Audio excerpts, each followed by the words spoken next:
the Global Energy Leaders Podcast, episode 24. Welcome to the Global Energy Leaders Podcast, powered by R Squared Global.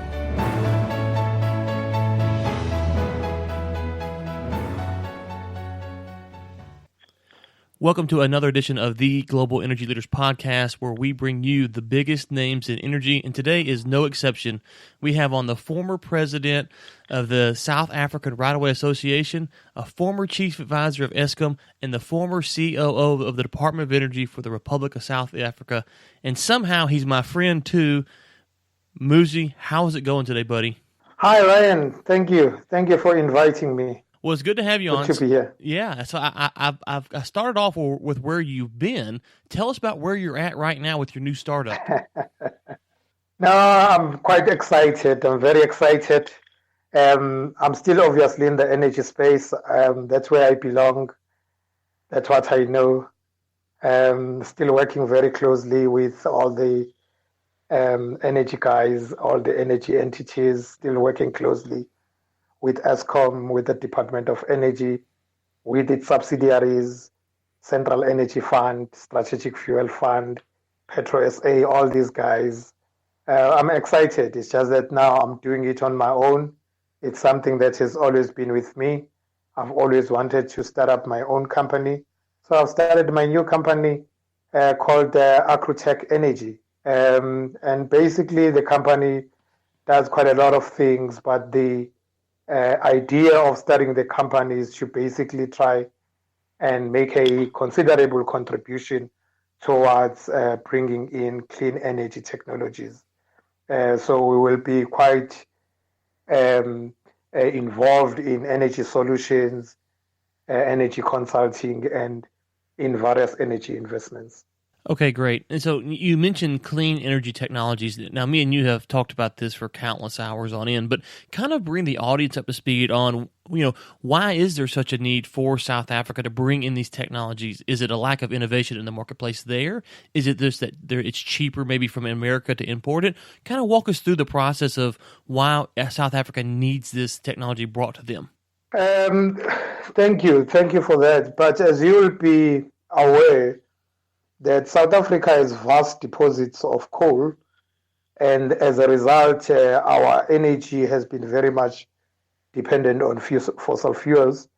We have quite a number of power stations in South Africa, and most of these power stations, the generation is purely based on coal. And South Africa obviously is a signatory to various international organizations, and as part of that, we are part of the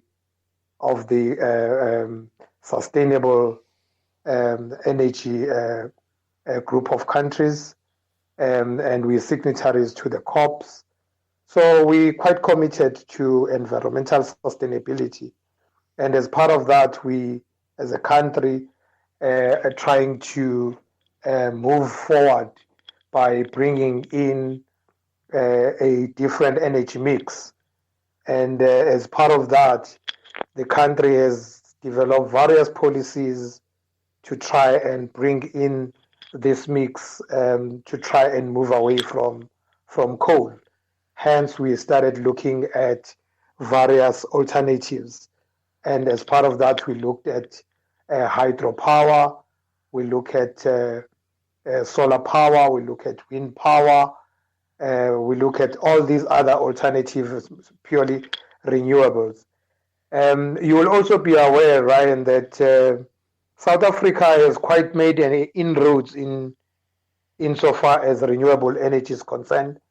This emanates from our white paper of renewables that we developed in 2003, which set out 10,000 gigawatts hour of energy that needed to be produced from renewable energy sources, which is your biomass, wind, solar, and small-scale hydros. And we have quite made an inroad. We've got a big program currently that is running in South Africa on that. It's quite a renowned program that has actually attracted over 200 billion rand of foreign direct investments. So we're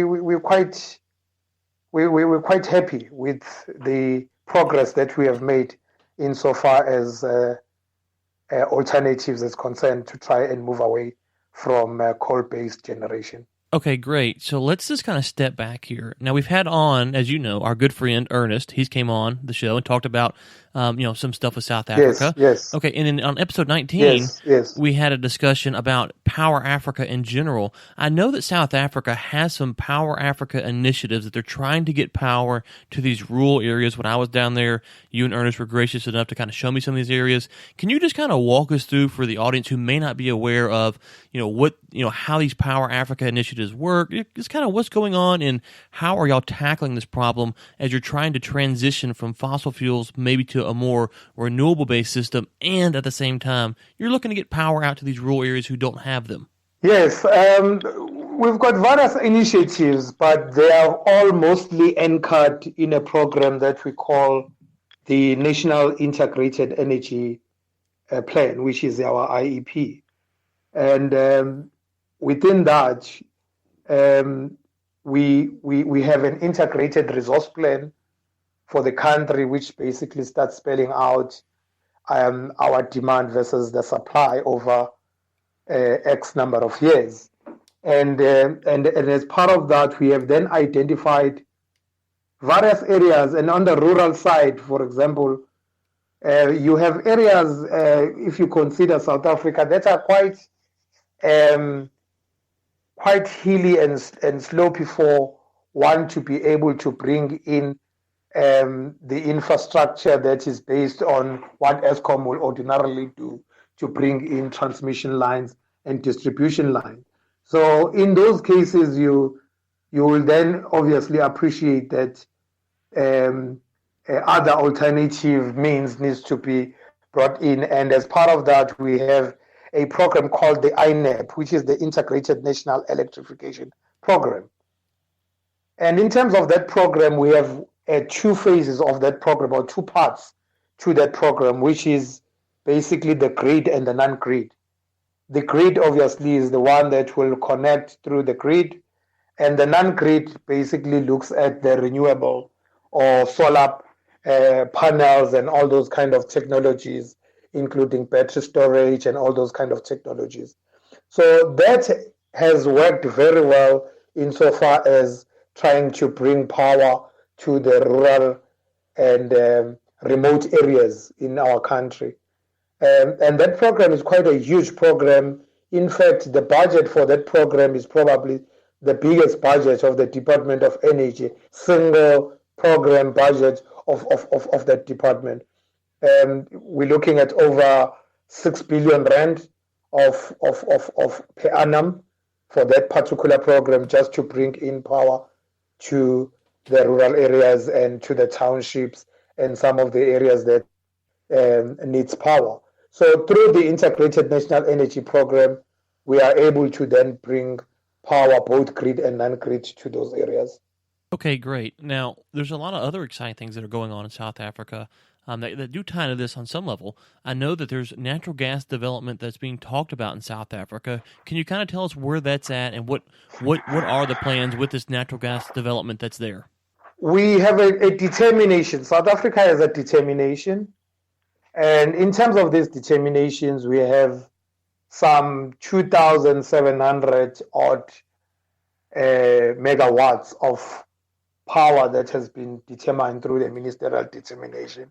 A ministerial determination gets concurred by our electricity regulator.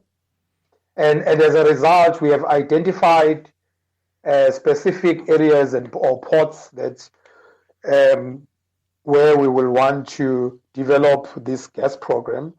And one of those areas will be Richards Bay, and another one will be Kucha. And in Richards Bay, we have identified some 2,000 megawatts that needs to go to Richards Bay, and some 1,000 odd that needs to go to Kucha.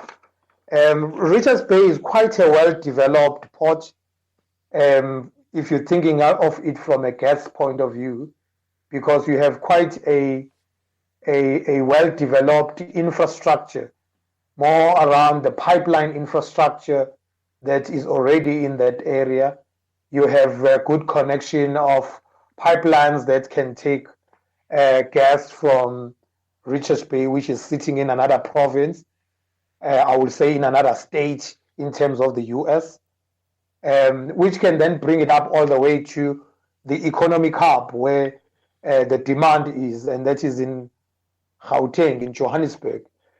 So you have a well-developed infrastructure insofar as that is concerned.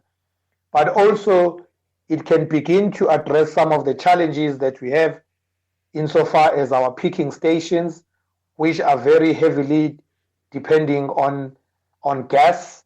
They are running on diesel, and therefore we will have to convert those peaking stations that are heavily depending on diesel to gas. And again, this gas can help insofar as that is concerned. And obviously, to try and do this, the country will have to look at an LNG to gas project.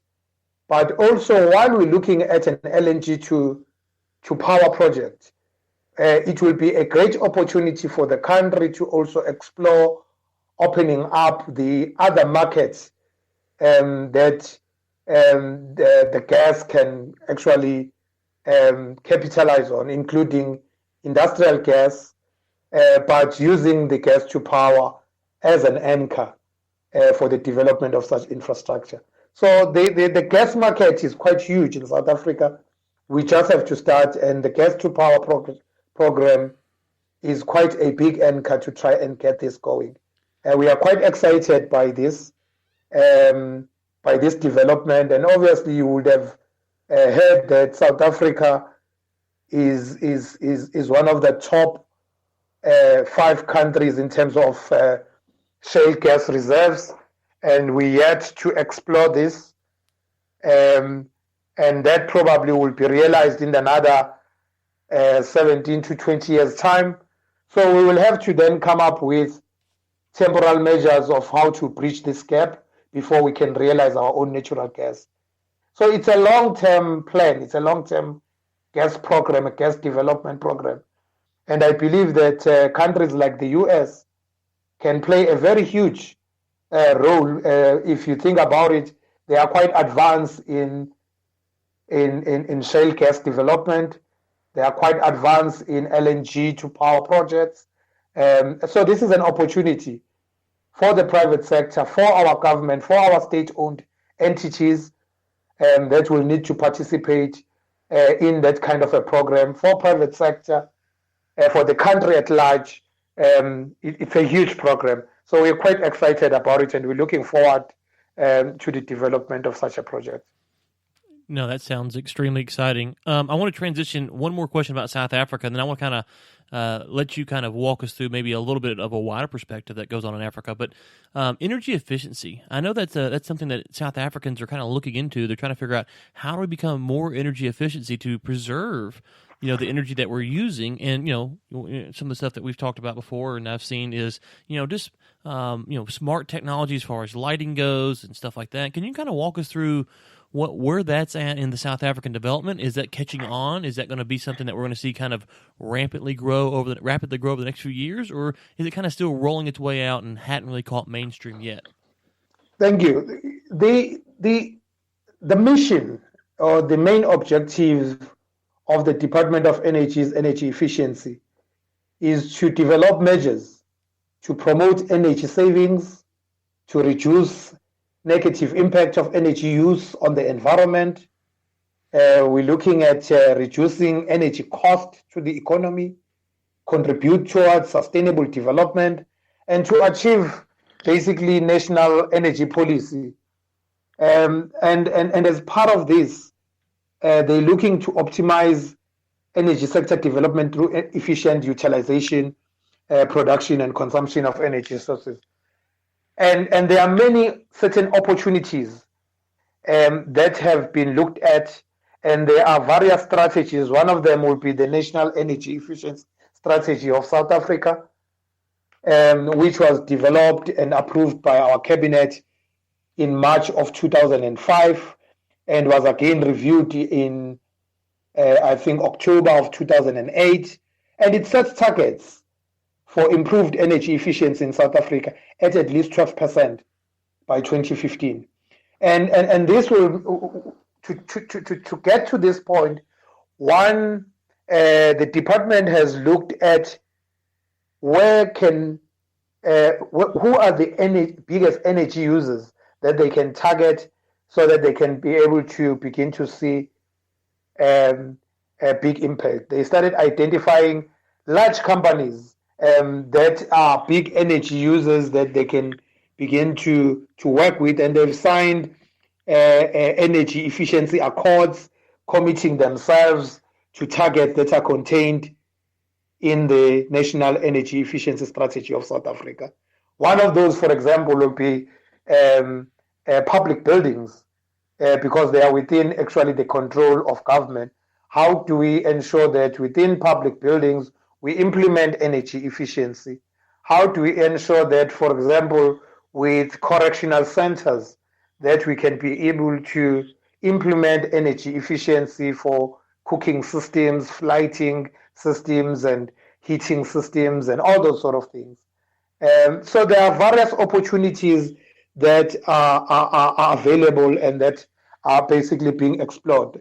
I mean, they've gone as far as to initiate an appliance labeling campaign where labels of household appliances inform consumers how energy efficiency, how their appliances relate to energy efficiency. They've got various television campaigns, radio campaigns about saving electricity, around switching off your geyser at particular times where there is no demand. There are various opportunities that are really there. I mean, street lighting, there's a lot. So that's quite a very big space that the country is looking at. We are excited by that. We are at quite a start in terms of really making a huge impact and inroads insofar as that. I guess various technologies as they develop will be needed and will assist in realizing more value out of this.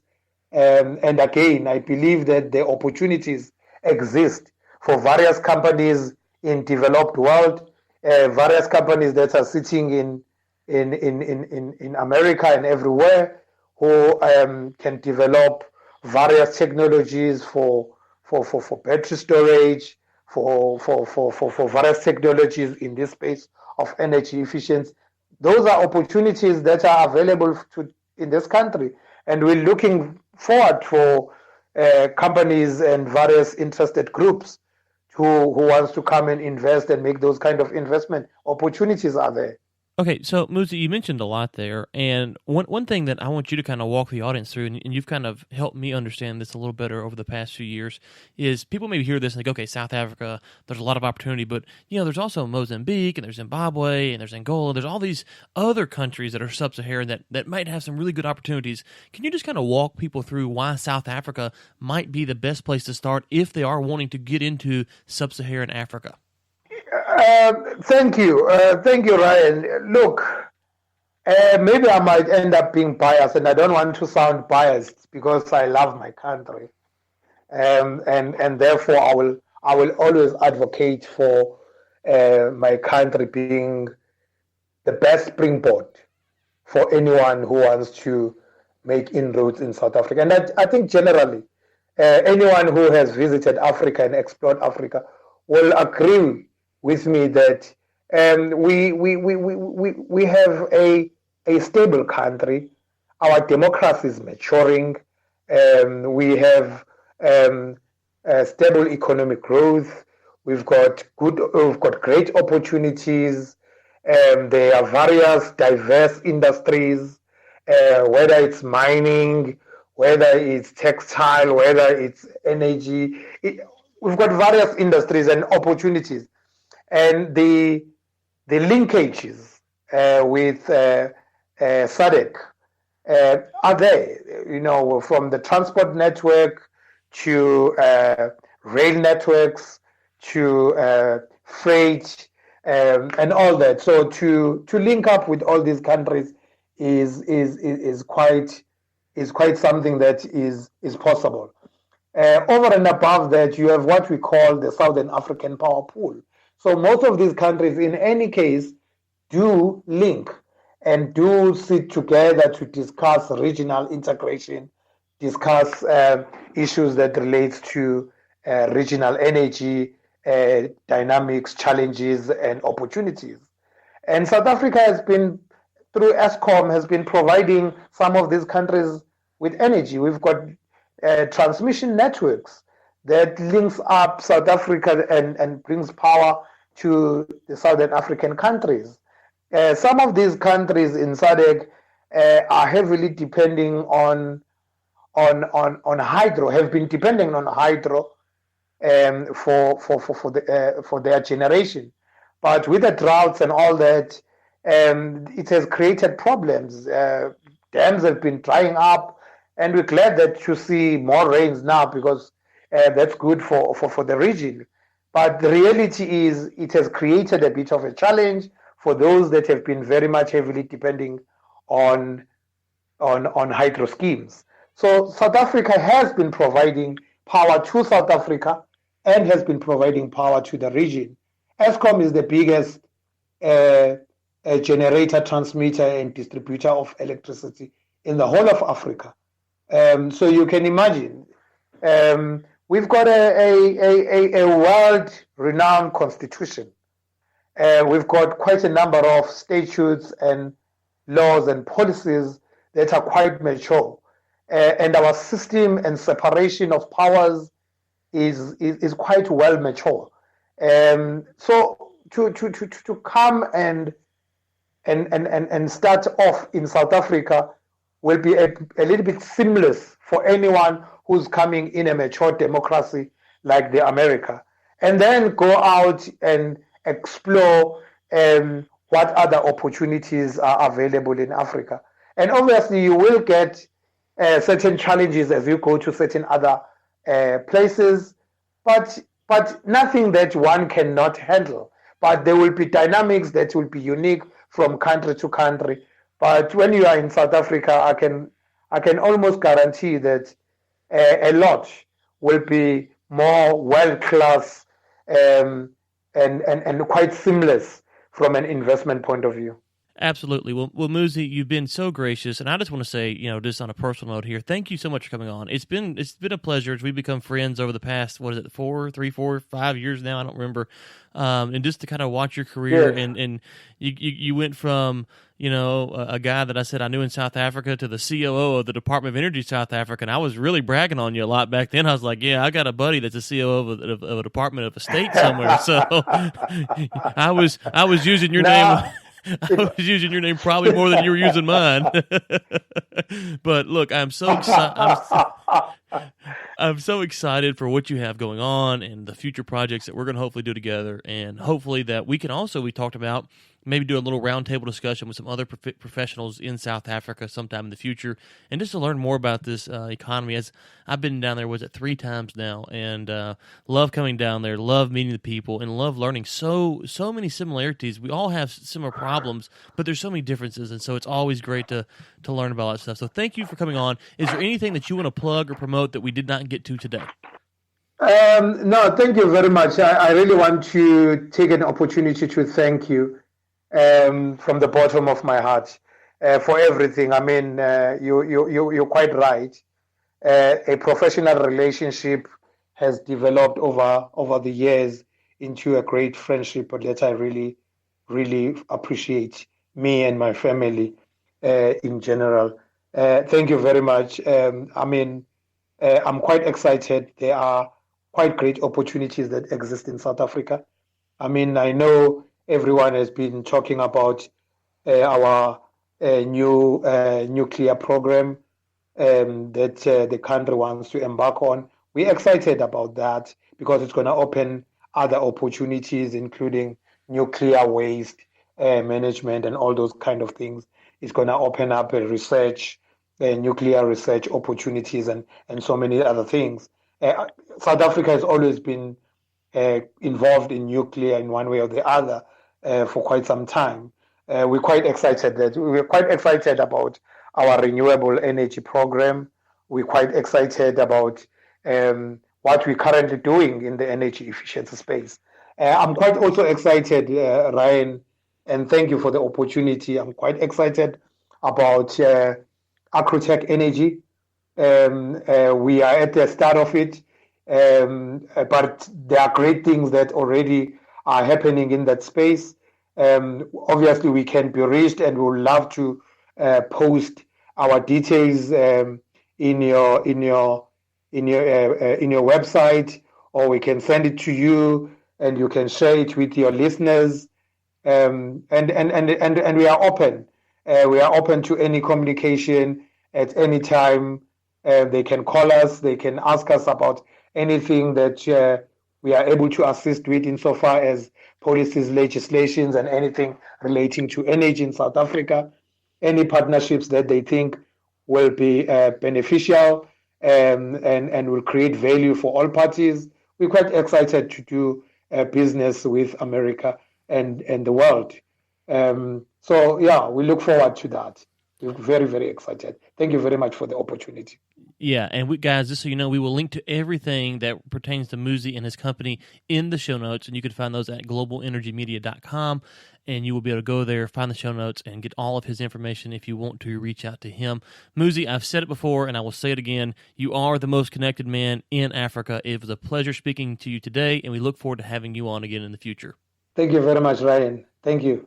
And that was my conversation with my good friend Muzi from South Africa. To find all of his contact information, check out the show notes page at globalenergymedia.com, and you can find all the links to contact Muzi with any questions that you may have about South Africa.